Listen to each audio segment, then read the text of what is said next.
The thunder rolled over the palace roofs like a slow drumbeat, and the corridors answered with their own quiet sound-sandaled steps. The rustle of silk, the faint scratch of a quill. Senator Marcus Claudius stood in that long marble passage, a torch set into his hands by officials who never met his eyes. The flame shook when he breathed. He willed it steady. Along the walls, metal brackets marked precise intervals, as if geometry itself had been enlisted to serve policy. Nothing here was improvised.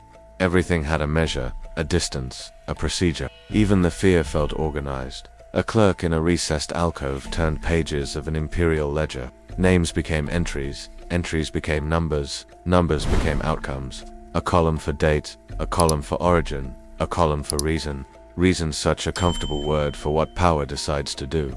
It was easier for everyone if a decision could look like arithmetic. Lightning lit the hall for a heartbeat. Marcus saw other faces beyond the gleemen he knew from debates and banquets, each gripping a torch, each practicing the same posture of endurance. An officer murmured instructions with professional courtesy, the way one might direct guests toward their seats. That courtesy felt colder than cruelty. It meant this was not an outburst or a whim, it was a system. Behind the doors, voices rose and fell, the cadence of questions, the formal language of oaths, the impersonal tone of assessment. No one spoke of pain, and yet the architecture itself taught dread. Windows were placed where witnesses could be made to watch, and thresholds were set where no one might intervene. The message was not about spectacle, it was about helplessness. Years earlier, people had cheered a new dawn, generosity at the games, relief from taxes, parades of gratitude. But something had shifted after an illness, or perhaps the illness only revealed what had always been there, the conviction that one life could claim the right to define every other. The first changes were subtle reassignments, new posts, new departments with unfamiliar mandates, a palace guard chosen for obedience, a chamber redesigned for clarity, a register opened for special matters. Then policies multiplied. What used to be private excess learned to wear the clothing of law. Language smoothed the edges. Words like evaluation, service, and security made blunt force sound like civic duty. Marcus had argued in the Senate for limits, decorum, memory. He believed institutions survived on restraint. Now he understood the darker truth. Institutions also survive on paperwork. If you can write it down, you can make it normal. If you can number it, you can make it necessary. Far down the corridor, a door opened and closed with ceremonial softness. A steward passed, carrying sealed tablets for the archives. He nodded to Marcus as one professional to another, as if they shared a craft instead of a catastrophe. The senator's torch smoked, and a black thread curled toward the ceiling. He thought of his home, of a table laid for evening bread, of the way quiet can feel like safety. He tried to count breaths, to borrow time in small coins. The officer returned, voice smooth as polished stone. "Hold it steady, Senator. Proper illumination is a sign of respect." Respect for whom? For process, apparently. For the Empire's favorite illusion, that order is the same as justice. The thunder answered from the hills, and the palace answered with ink. Somewhere a number was added to a page. Somewhere a life was moved from one column to another. In that cold light, Marcus finally saw the shape of the machine. It did not rage. It recorded. It did not shout. It standardized, and it asked each witness to become part of its shine. If these hidden histories matter to you, stay with me. There is more to uncover in the shadows, much more. The storm outside faded into steady rain, tapping against the tall windows, as though the sky itself wanted to be admitted as witness. Inside, the marble floors gleamed with torchlight, and the air felt too still, as if silence itself had been trained to obey. Marcus shifted the torch from one hand to the other, his arm already aching from the weight. Each senator knew the choreography by now, where to stand, how to angle the flame, when to lower their gaze. None of them had been given a script, yet every gesture was rehearsed through repetition. A system had no need for instructions once fear had been installed in the mind. Clerks at their desks continued their work without pause. Ink stained their fingers, and their eyes rarely lifted. They recorded not stories, but figures, dates, measurements, outcomes. To read their tablets would be to think you were auditing harvests or stone shipments. Yet behind each line hid a family, a household, a lineage slowly disassembled. It was the language that betrayed the truth. Bureaucracy does not use words like cruelty. It prefers compliance, adjustment, allocation. Words chosen to remove the weight of conscience, to turn lives into inventory. Marcus wondered if one day his own name would be written not as senator but as column entry. When Caligula had first taken the throne, no one would have believed such scenes possible. He had appeared as the Golden Promise, young, charming, heir to the beloved General Germanicus. Citizens had called him Little Boots, a name of affection that spoke of trust. His early actions were generous, even dazzling. Festivals, relief, rewards for soldiers. Rome had felt as if dawn had broken after years of twilight, but dawn proved a mirage. 6 months into his reign, a sickness nearly claimed him. When he returned, those closest swore he was no longer the same. The fever had not only burned his body, had scorched away restraint. At first, disappearances were whispered about, a servant no longer seen in the markets, a kitchen attendant missing from her post, a family withdrawing in shame. Explanations circulated. Perhaps they fled, perhaps they sinned, perhaps they fell ill. But then the bodies surfaced in rivers, and whispers sharpened into fear. Still, the people excused him. A young ruler would surely outgrow excess. He would steady, they said. He would learn. But instead of maturing, by the following year, specialized offices appeared. Roles with titles that sounded harmless. Master of pleasures, overseer of acquisitions, guardian of divine service. Each department filed reports, kept ledgers, maintained schedules. It was no longer impulse, it was administration. Marcus, and men like him, realized too late that tyranny wrapped in procedure becomes harder to confront. A single act of cruelty can be condemned. A ledger entry looks like progress. The thunder subsided, leaving only the rhythm of rain and the faint scratching of quills. Marcus thought of his daughter at home, still untouched by the machinery that devoured others. He closed his eyes for a moment, but the officer's voice returned. "Keep them open, Senator.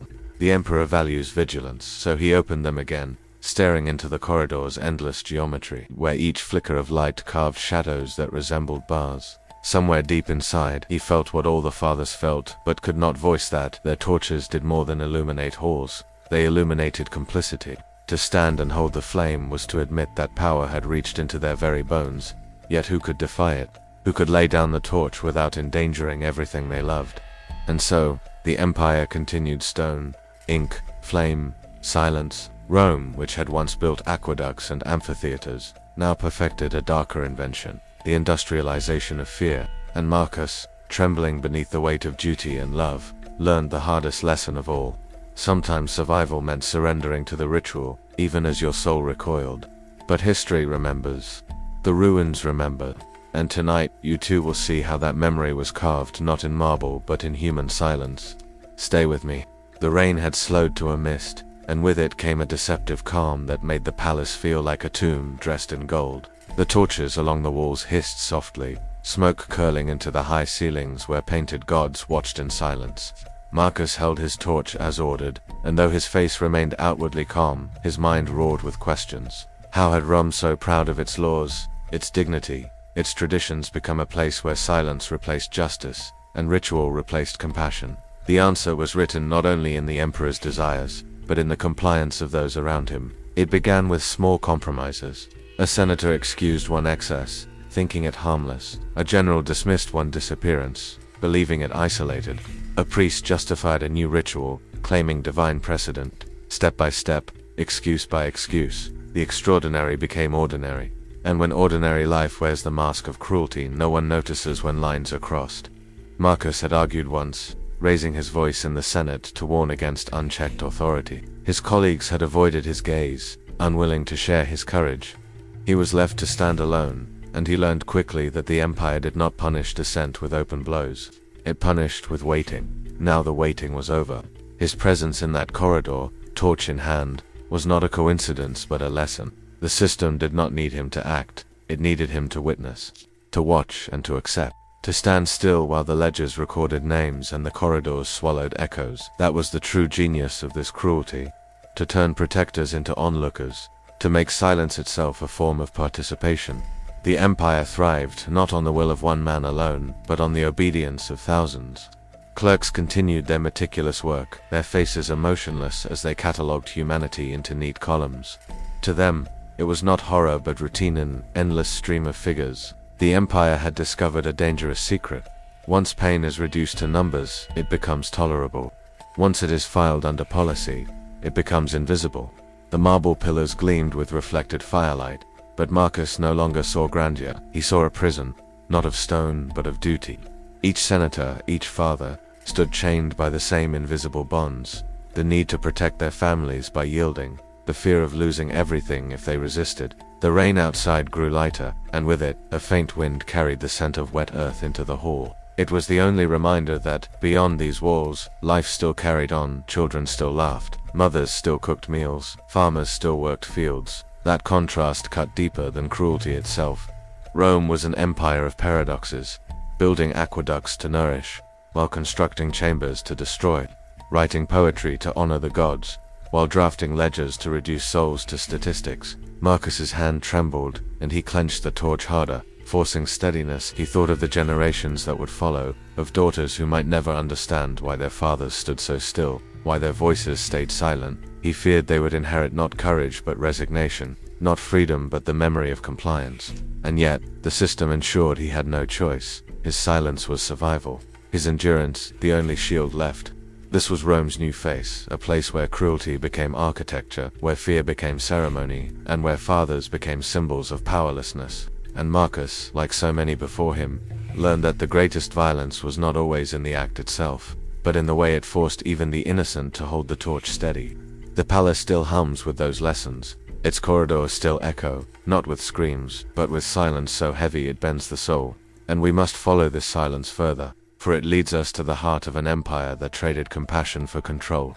The palace corridors seemed endless, each turn leading only to more marble, more firelight, more silence. Marcus's torch sputtered, and the smoke stung his eyes. He could almost believe the air itself conspired to keep witnesses weary and compliant. The design of the place was deliberate flaws polished to mirror brightness, so each man saw not only the guards but also his own reflection, distorted by flickering flame. The message was cruelly simple: you are part of this.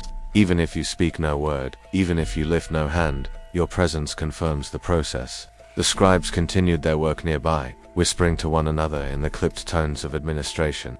They spoke not of people, but of classifications. Words like premium, standard, and utility rolled from their lips with mechanical ease. Each term seemed harmless, but behind them lay fates too heavy to name aloud. This was the true power of language: to dress horror in neutral clothing, to make the unbearable sound like order. And so, the empire turned lives into categories, erasing individuality with ink and parchment. Marcus remembered when Rome prided itself on names of ancestors, names of victories, names carved in stone to endure forever.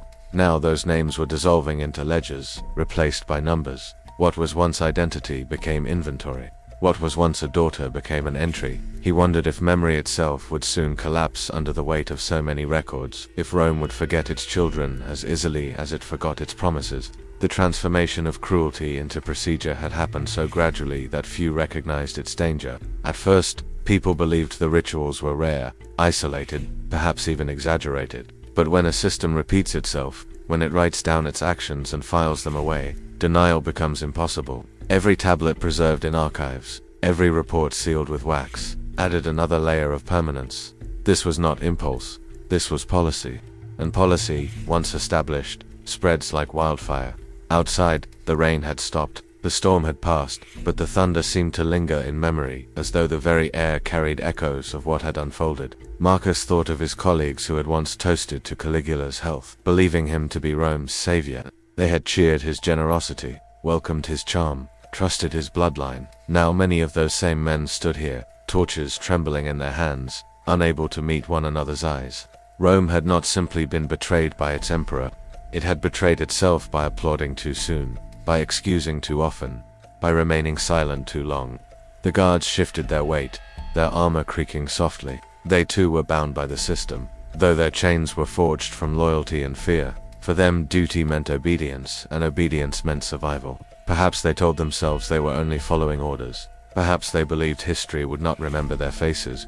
But history has a way of whispering through ruins, of reminding future generations that silence and obedience are never neutral. Marcus's thoughts turned inward.